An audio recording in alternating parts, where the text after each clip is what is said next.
બોટાદ। હવે આજ તારીખ 12/9/2023 ગામ બોટાદ તાલુકો જિલ્લો બોટાદ। પ્રવીણભાઈ પટેલ જે એમને વેદાશીટ કંપનીનું પ્લેટિનિયમ વેરાયટીનું વાવેતર કરેલું છે। 15 પેકેટનું વાવેતર છે અને તમે જોઈ શકો છો કે હાલમાં આ પોઝિશન ઉપર કપાસ ઊભો છે। નીચેથી લઈ ઉપર સુધી ઝીંડવાની હા કે જે નીચેથી લઈ ઉપર સુધી ઝીંડવાની સંખ્યા નજીક ગાળે ઝીંડવાની સંખ્યા અને એકદમ નિરોગી છોડ કે બિલકુલ કોઈ પણ પ્રકારનો રોગ નથી।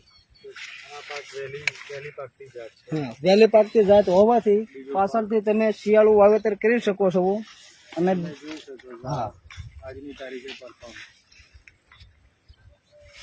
આજ આ કપાસ 80 થી 85 દિવસનો થયો છે અને તમે જોઈ શકો છો કે પર પ્લાન્ટે 90 થી 100 સુધીની ઝીંડવાની સંખ્યા